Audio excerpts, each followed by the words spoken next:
ఆంధ్ర రాష్ట్రంలో ఆ రోజు వైఎస్ రాజశేఖర రెడ్డి గారు ఫీజు రియంబర్స్మెంట్ కానీ ఆరోగ్యశ్రీ కానీ ఇలాంటి రెవల్యూషనరీ చేంజెస్ తీసుకొచ్చిన దానివల్ల భారతదేశంలో ఆంధ్రప్రదేశ్కి ఒక ప్రత్యేక స్థానం కలిగింది. అదేవిధంగా జగన్మోహన్ రెడ్డి గారు అటు విద్యలో కానీ వైద్యంలో కానీ తీసుకొచ్చినటువంటి రీఫార్మ్, ప్రధానంగా విద్యకు సంబంధించి నాడు నేడు ద్వారా అద్భుతమైనటువంటి మౌలిక సదుపాయాలన్నింటినీ కూడా అరేంజ్ చేయడం జరిగింది.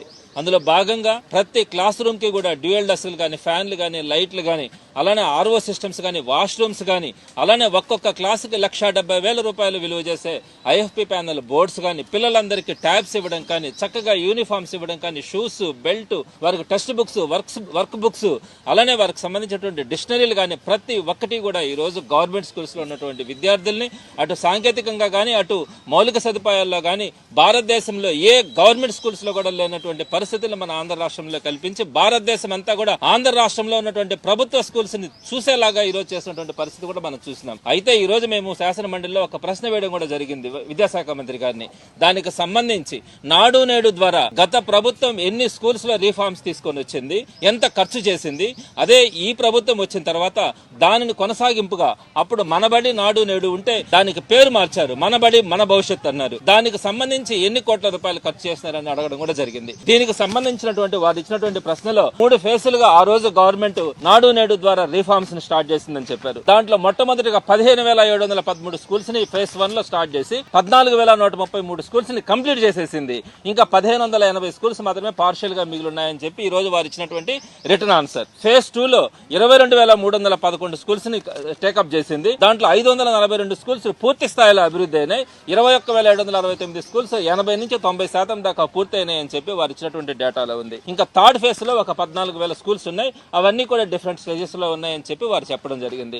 దీనికి సంబంధించి నేను వారు చెప్పినటువంటి ఆన్సర్స్ లో ఈ ప్రభుత్వం వచ్చిన తర్వాత ఒక్క రూపాయి కూడా వీటికి సంబంధించినటువంటి పనులు చేపట్టలేదని కూడా చెప్పడం జరిగింది. కాకపోతే పాత బకాయిల్ని ఒక 500 కోట్ల రూపాయలు కంప్లీట్ అయినటువంటి పనులకి ఇవ్వడం తప్ప ఈ ప్రభుత్వం వచ్చిన తర్వాత ఒక్క ఇటుక రాయిని కూడా మేము పెట్టలేదని చెప్పినటువంటి పరిస్థితి చెప్పడం కూడా జరిగింది. నేను దానికి సంబంధించి కొన్ని ఎవిడెన్సెస్ కూడా ఇచ్చాను.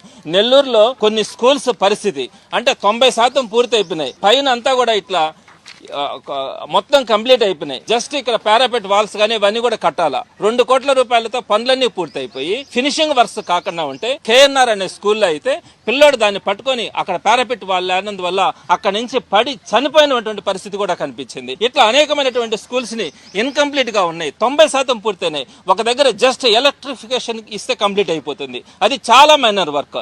ఈ ప్రభుత్వం వచ్చిన తర్వాత కంప్లీట్ గా 2 కోట్ల రూపాయలతో ఆ వైవిఎం స్కూల్ పనులు పూర్తయినా కూడా ఎలక్ట్రిఫికేషన్ కనెక్షన్స్ ఇవ్వలేకుండా 2 సంవత్సరాల నుంచి పెండింగ్ లో పెట్టినటువంటి పరిస్థితి. ఇది రాష్ట్రం అంతా కూడా ఇదే విధంగా ఉంది. నాడు నేడు ఎక్కడ కూడా పనిచేయట్లా. ఇంతకు ముందు ఆర్ఓ సిస్టమ్స్ మనం పెట్టిస్తే గతంలో ప్రభుత్వ స్కూల్స్ లో తాగడానికి మంచినీళ్ళు లేని పరిస్థితుల్లో ఆర్ఓ సిస్టమ్స్ పెట్టిస్తే ఈ రోజు వాటిని రిపేర్ వస్తే 1,500 రూపాయలు కన్నా ఖర్చు పెడితే ఆర్ఓ సిస్టమ్ రిపేర్ అవుతుందన్నా కూడా ఈ రోజు కొన్ని వేల ఆర్ఓ సిస్టమ్స్ రాష్ట్రంలో మూలన పడేసినారు. దాని మీద ఒక్క రూపాయి కూడా పెట్టట్లా. ఒకవేళ కనుక రిపేర్ వస్తే స్థానికంగా మీరు చందాలు కలెక్ట్ చేసుకుని వాటిని రిపేర్ చేయించుకోమని చెప్తా ఉన్నారు. అదేవిధంగా డిజిటల్ బోర్డ్స్ సుమారుగా కొన్ని లక్షల రూపాయలు ఖర్చు పెట్టి మనం ఒక్కొక్క డిజిటల్ బోర్డు ని పెట్టిస్తే డిజిటల్ బోర్డుకి మైనర్ రిపేర్ వస్తే కూడా దాన్ని కూడా ఇంతకుముందు ఒక ఏజెన్సీకి అప్పగించినారు. డిజిటల్ బోర్డ్స్ రిపేర్ వస్తే చేయడానికి ఆ ఏజెన్సీని రద్దు చేస్తున్నారు. ఇప్పుడు ఆ డిజిటల్ బోర్డ్స్ ని పట్టించుకునే పరిస్థితి లేదు, పక్కన పెట్టేస్తా ఉన్నారు. అలానే మనం అందరికీ కూడా ట్యాబ్స్ ఇచ్చినాం. ఆ ట్యాబ్స్ కనుక రిపేర్ వస్తే ఇంతకు ముందు ఒక ఏజెన్సీ ద్వారా ఆ ట్యాబ్ రిపేర్ చేయించుకునే పరిస్థితి ఉంటే ఇప్పుడు ఆ ఏజెన్సీ కాంటాక్ట్ తీసినారు. ట్యాబ్స్ అన్ని కూడా రిపేర్లు వస్తే పక్కన పెట్టేటువంటి పరిస్థితి. ఈ విధంగా నాడు నేడు ద్వారా మనం ఎంత రీఫార్మ్స్ తీసుకొని వచ్చి స్టాండర్డ్స్ ని బట్టి ఒక ఇంటర్నేషనల్ స్కూల్స్ లాగా మనం డెవలప్ చేసుకుంటున్నామో ఈ రోజు వాటన్నింటినీ కూడా ఆపేసి ఎక్కడ కూడా మినిమం రిపేర్లు 1,500 రూపాయల రిపేర్లు కూడా చేయనటువంటి పరిస్థితి, 10% రిపేర్లు కూడా వర్క్స్ కంప్లీట్ చేసినటువంటి పరిస్థితిలో ఈ రోజు మనం ఎడ్యుకేషన్ సిస్టమ్ తయారైందంటే ఎంత దారుణమైనటువంటి పరిస్థితి ఉందన్నది మీరు చూడాలా. దీనికి సంబంధించి లోకేష్ గారిని ప్రశ్న అడిగినప్పుడు ఆయన ఏం చెప్పినారంటే మేము అవును ఇప్పుడు చేయట్లేదు, వీటికి రేటింగ్స్ ఇస్తా ఉన్నాము.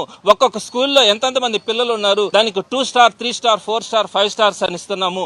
ఆ స్టార్ రేటింగ్స్ అన్ని కంప్లీట్ అయిపోయిన తర్వాత ఏ స్కూల్స్ కి మేము ఖర్చు పెట్టాలన్నది దాన్ని బట్టి మేము ఒక నిర్ణయం తీసుకుంటామంటున్నారు. ఏమండి మీరు ఒక్క విషయం ఆలోచించుకోవాలా.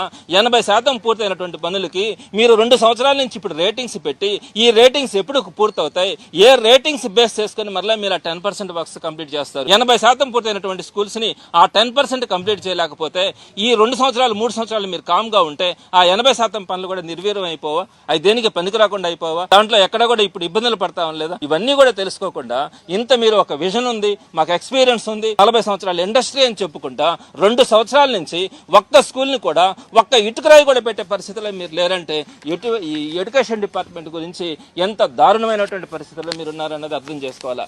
అదేవిధంగా ఫీజు రియంబర్స్మెంట్ గురించి కూడా నోరు తెరిస్తే పచ్చి అబద్ధాలు. కరెక్ట్గా ప్రతి క్వార్టర్కి రిలీజ్ చేసినటువంటి ఘనత ఆ రోజు జగన్మోహన్ రెడ్డి గారిది అయితే, ఈ రోజు 2 సంవత్సరాల్లో కేవలం 8 క్వార్టర్లు రిలీజ్ చేయాల్సి ఉంటే ఒక్క క్వార్టర్ మాత్రమే రిలీజ్ చేసి మాట్లాడితే మా మైకులు కట్ చేసి మా గొంతులు నొక్కే పరిస్థితి ఈ రోజు కనపడతా ఉంది. తప్పకుండా వీటన్నిటిని కూడా రాబోయే రోజుల్లో కూడా ప్రభుత్వాన్ని నిలదీయడం కూడా జరుగుతుందని, ఈ నాడు నేడు ఫీజు రియంబర్స్మెంట్ అన్నింటినీ కూడా కంప్లీట్ చేసేంత వరకు ప్రభుత్వాన్ని నిలదీయడం కూడా జరుగుతుందని తెలియజేస్తాను. మేము దానికి సిద్ధమని చెప్పినాం. మీరు ఎక్కడ ఏ ప్లేస్ లో మీరు కనుక మీటింగ్ పెట్టగలిగితే 4000 కోట్లు మా టైంలో లేవు, మేము షెడ్యూల్ ప్రకారం అన్ని కూడా కంప్లీట్ చేసినాం, మేము ఎప్పటికైనా సిద్ధం మీతో కూర్చోవడానికి చర్చించడానికి సిద్ధం అని చెప్పినాం. దానికి సంబంధించి వాళ్ళు ఆన్సర్ చేయలేనటువంటి పరిస్థితి కూడా ఉంది. కేవలం ఏంటంటే బట్టగాల్చి మొహాన వేయాలన్న ఆలోచనతో వీళ్ళు వెళ్ళడమే తప్ప వీళ్ళు పెట్టేటువంటి 1880 కోట్లని సింగిల్ పేమెంట్ ద్వారా జగన్మోహన్ రెడ్డి గారి ఫీజు రియంబర్స్మెంట్ అని కూడా రిలీజ్ చేయడం కూడా జరిగింది. వీళ్ళని ఎప్పుడు తిట్టలేదే జగన్మోహన్ రెడ్డి గారు, వాళ్ళు పెట్టిన బకాయిలన్నింటినీ కూడా రిలీజ్ చేయడం జరిగింది. ఈ రోజు మేము షెడ్యూల్ ప్రకారం కరెక్ట్ గా చేసినాం. లాస్ట్ లో ఎలక్షన్ నోటిఫికేషన్ వచ్చిన తర్వాత మేలో ఇవ్వాల్సినటువంటి ఒక క్వార్టర్ గానీ జూన్ లో ఇవ్వాల్సినటువంటి క్వార్టర్, ఆ 2 క్వార్టర్స్ మాత్రమే షెడ్యూల్ ప్రకారం పెండింగ్ ఉన్నాయి. అంతేకాకుండా వీళ్ళు చెప్తున్నటువంటి లెక్కలు ఏ లెక్కలు చెప్తా ఉన్నారో తెలియదు. మేము బొత్స సందర్భంగా కూడా చెప్పినారు, మేము వస్తాం కూర్చుంటాం మీరు మాకు చూపించండి అని చెప్తే మళ్ళీ ఆన్సర్ చేయలేనటువంటి పరిస్థితి కూడా వాళ్ళ దగ్గర ఉంది. విద్యుత్ వినియోగదారులకి శుభవార్త. కరెంటు బిల్లు ఎక్కువ వస్తుంది అని బాధపడుతున్నారా? ఏసీ మరియు ఇతర ఎలక్ట్రికల్ గీజర్లు, హోమ్ అప్లయన్సెస్ వాడకంలో పొదుపు చేస్తున్నారా? ఇప్పుడే నిర్ణయం తీసుకోండి.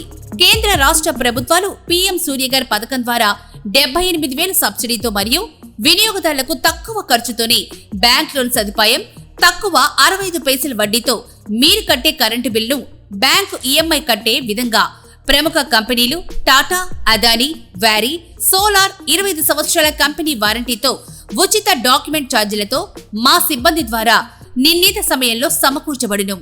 కనుక ప్రతి ఒక్కరూ ఈ అవకాశాన్ని సద్వినియోగం చేసుకోండి. పూర్తి వివరాలకు ఈ క్రింది నంబర్లకు సంప్రదించండి. 9985299995, 94904714776, 9177038604.